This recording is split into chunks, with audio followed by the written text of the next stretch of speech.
കാഞ്ഞിരപ്പള്ളി ബൈപ്പാസിന്റെ പണികൾക്ക് വീണ്ടും ജീവൻ വെച്ചു. സാങ്കേതിക പ്രശ്നങ്ങൾ കാരണം കഴിഞ്ഞ രണ്ടാഴ്ചയായി മേൽപ്പാലത്തിന്റെ പില്ലറിന്റെ നിർമ്മാണം മുടങ്ങിക്കിടക്കുകയായിരുന്നു. കാഞ്ഞിരപ്പള്ളി പഞ്ചായത്ത് ഓഫീസ് വളവിൽ നിന്ന് ആരംഭിച്ച് മണിമല റോഡിനും ചിറ്റാർപ്പുഴയ്ക്കും കുറുകെയാണ് മേൽപ്പാലം പണിയുന്നത്. മേൽപ്പാലത്തിന്റെ പില്ലറുകളുടെ പണികളാണ് ഇപ്പോൾ നടക്കുന്നത്. ആദ്യം തയ്യാറാക്കിയ രൂപരേഖയിൽ മേൽപ്പാലത്തിന്റെ പ്രധാനപ്പെട്ട തൂണുകളിലൊന്നായ P1 പില്ലറിന് 2.3 മീറ്റർ ഉയരമാണ് നിശ്ചയിച്ചിരുന്നത്. എന്നാൽ ഫൗണ്ടേഷനിൽ പാറ കണ്ടെത്താൻ കഴിയാതെ വന്നതുമൂലം പില്ലറിന്റെ ഉയരം 3.5 മീറ്ററായി രൂപരേഖ മാറ്റുകയും ചെയ്യേണ്ടി വന്നു. ഇതിനെ തുടർന്നുണ്ടായ സാങ്കേതിക പ്രശ്നങ്ങളാലാണ് രണ്ടാഴ്ചയോളം പണികൾ മുടങ്ങിപ്പോകുന്ന അവസ്ഥ ഉണ്ടായതെന്ന് Kanjirappally MLA professor Roni K Baby പറഞ്ഞു. കാഞ്ഞിരപ്പള്ളി ബൈപ്പാസ് ആണ്. അതും ഞാൻ ജനപ്രതിയായതിനു ശേഷം വളരെ വേഗത്തിൽ തന്നെ അതിൻ്റെ വർക്കുകളും മുന്നോട്ട് പോയിരുന്നു. അത് വിവിധ ഡിപ്പാർട്ട്മെൻറ്റുകളുമായിട്ട് ക്രോഡീകരിക്കുന്നുണ്ട്. അപ്പം ഇടയ്ക്ക് അതിനകത്തൊരു സാങ്കേതിക പ്രശ്നം ഉണ്ടായി. അത് കാരണം നമ്മൾ മുൻകൂട്ടി കാണാതിരുന്നൊരു സാങ്കേതിക പ്രശ്നമാണ്. കാരണം ആദ്യം ആ പ്ലാൻ പിന്നെ അതിൻ്റെ പില്ലർ ഏറ്റവും പ്രധാനപ്പെട്ട ഭാഗം എന്ന് പറയുന്നത് ഈ ശബരിമല നമ്മുടെ കാഞ്ഞിരപ്പള്ളി ബൈപ്പാസിൻ്റെ പ്രധാനപ്പെട്ട ഭാഗം എന്ന് പറയുന്നത് കാഞ്ഞിരപ്പള്ളി മണിമല റോഡിലും ചിറ്റാർപ്പുഴയുടെയും മുകളിലൂടെ വരുന്ന ഒരു പാലമാണ്. KK റോഡിൽ പഞ്ചായത്ത് വളവിൻ്റെ അവിടെ നിന്നും ആരംഭിച്ച് നമ്മുടെ ടൗൺ ഹാളിൻ്റെ അടുത്ത് വന്നെത്തി നിൽക്കുന്ന ഒരു വലിയൊരു പാലമുണ്ട്. പക്ഷേ ആ പാലത്തിൻ്റെ ഏറ്റവും പ്രധാനപ്പെട്ട തൂണ് അതിനെ വിളിക്കുന്നത് P1 പില്ലർ 1 എന്ന് പറയുന്ന ആ തൂണാണ്. അപ്പം അത് നിർമ്മിക്കേണ്ടിയിരുന്നു. അപ്പം അവിടെ റോഡിൻ്റെ പകുതി ഭാഗത്തോളം എടുത്താണ് ആ പില്ലർ നിർമ്മിക്കുന്നത്. അപ്പം ആദ്യം ഉണ്ടായിരുന്ന ഡിസൈനിൽ ആ പാലത്തിന് 2.3 മീറ്ററായിരുന്നു നമ്മൾ കണക്ക് കൂട്ടിയിരുന്നത്. പക്ഷേ അതിൻ്റെ ഫൗണ്ടേഷൻ എടുത്തു വന്നപ്പോൾ നമ്മൾ ഉദ്ദേശിച്ച രീതിയിൽ പാറ കണ്ടെത്താൻ കഴിഞ്ഞില്ല. പാറ ഇച്ചിരിയുടെ താഴെയായിരുന്നു. പക്ഷെ ആ പാറയ്ക്ക് ചെരിവുണ്ടായിരുന്നു. ഇപ്പോൾ 2.3 മീറ്റർ എന്നത് ഒരു 3.5 മീറ്ററിലേക്ക് നമുക്കതിൻ്റെ ഹൈറ്റ് ഇൻക്രീസ് ചെയ്യേണ്ടി വന്നു. പക്ഷേ അപ്പോൾ നമ്മൾ ആ ഡിസൈനിൽ മാറ്റം വരുത്തി. പക്ഷേ ഒരു കാര്യമെന്ന് പറയുന്നത് നമ്മൾ ഡിസൈനിൽ വരുത്തുന്ന മാറ്റം ഇതുപോലെയുള്ള മെഗാ പ്രോജക്റ്റുകളുടെ ഡിസൈനിൽ മാറ്റം വരുത്തുമ്പോൾ അത് IITയുടെ അപ്രൂവലിന് അയക്കേണ്ടതുണ്ട്. നമ്മളത് IIT മണ്ഡി ഹിമാചൽ പ്രദേശിലെ IIT മണ്ഡിയിലാണ് അത് അയച്ചു കൊടുത്തത്.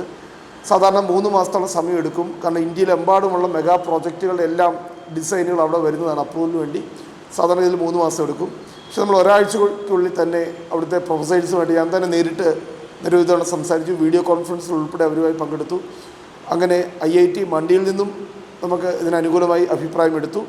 വീണ്ടും രണ്ടാമതൊരിക്കൽ കൂടി IIT മദ്രാസിലും ആയി നമ്മൾ കൺസൾട്ട് ചെയ്തു. അതിൻ്റെ അപ്രൂവൽ എടുത്തു. വീണ്ടും മൂന്നാമതൊരിക്കൽ കൂടി കേരളത്തിൽ വന്ന് കേരള ഹൈവേ റിസർച്ച് ഇൻസ്റ്റിറ്റ്യൂട്ട് എന്ന് പറയുന്ന കേരള സർക്കാരിൻ്റെ ഒരു സ്വതന്ത്ര സ്ഥാപനമാണ്. അവരുമായി നമ്മൾ അഭിപ്രായം എടുത്തു. കാരണം ഈ ഹൈറ്റ് കൂട്ടുമ്പോൾ എന്തെങ്കിലും സാങ്കേതിക വിഷയങ്ങളുണ്ടോ എന്നതിനെക്കുറിച്ച് അവരുടെയും ഒരു അഭിപ്രായം എടുത്തു. ഏറ്റവും അവസാനം Kerala road and bridges development corporation എന്ന സ്ഥാപനത്തിൻ്റെ കൂടി അവരാണ് ഇതിൻ്റെ ഇംപ്ലിമെൻറ്റിംഗ് ഏജൻസി കാഞ്ഞിരപ്പള്ളി ബൈപ്പാസിൻ്റെ. അവരുടെ ഫൈനൽ അപ്രൂവൽ കിട്ടി. ഇന്നലെ നമ്മൾ ആ സാങ്കേതിക പ്രശ്നം പരിഹരിച്ചു. ഇന്നലെ അതിൻ്റെ കോൺക്രീറ്റിംഗ് നടപടികൾ പില്ലർ 1ൻ്റെ കോൺക്രീറ്റിംഗ് നടപടികളും പൂർത്തീകരിച്ചു. അതും ഇനി വളരെ വേഗം തന്നെ അതിൻ്റെ വർക്കുകളും മുന്നോട്ട് പോകും. കാഞ്ഞിരപ്പള്ളി ടൗണിന്റെ നിത്യശാപമായ ഗതാഗതക്കുരുക്ക് ഇല്ലാതാക്കാൻ 2004 കാഞ്ഞിരപ്പള്ളി ബൈപ്പാസ് എന്ന ആശയം രൂപം കൊണ്ടത്. 2024 ബൈപ്പാസിന്റെ പണികൾക്ക് തുടക്കമിട്ടത്. 2025 പണി പൂർത്തിയാക്കുകയായിരുന്നു ലക്ഷ്യമെങ്കിലും പലവിധ കാരണങ്ങളാൽ പണികൾ മുടങ്ങി. ദേശീയപാത 183ന്റെ ഭാഗമായ KK റോഡിലെ രണ്ടാമത്തെ ബൈപ്പാസാണ് കാഞ്ഞിരപ്പള്ളി ബൈപ്പാസ്. ദേശീയപാതയിൽ കാഞ്ഞിരപ്പള്ളി പഞ്ചായത്ത് ഓഫീസ് പടിക്കൽ നിന്നും ആരംഭിച്ച് ടൗൺ ഹാളിന് സമീപത്തുകൂടി പൂതക്കുഴി ഫാബിസ് ഓഡിറ്റോറിയത്തിന് സമീപമെത്തി ദേശീയപാതയിൽ പ്രവേശിക്കുന്നതാണ് റോഡ്. 1.63 കിലോമീറ്റർ ദൂരമാണ് ബൈപ്പാസിനുള്ളത്. 15 മീറ്റർ വീതിയിലാണ് റോഡ് പണിയുന്നത്. 78.69 കോടി രൂപ ചെലവിൽ റോഡ്സ് ആൻഡ് ബ്രിഡ്ജസ് കോർപ്പറേഷന്റെ ചുമതലയിലാണ് നിർമ്മാണം.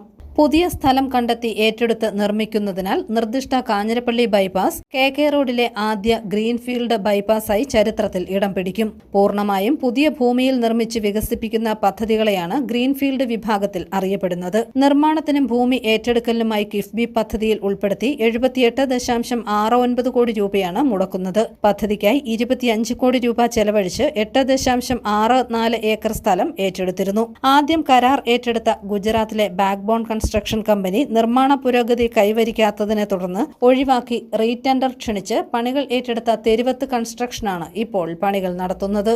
News bureau, Kanjirappally.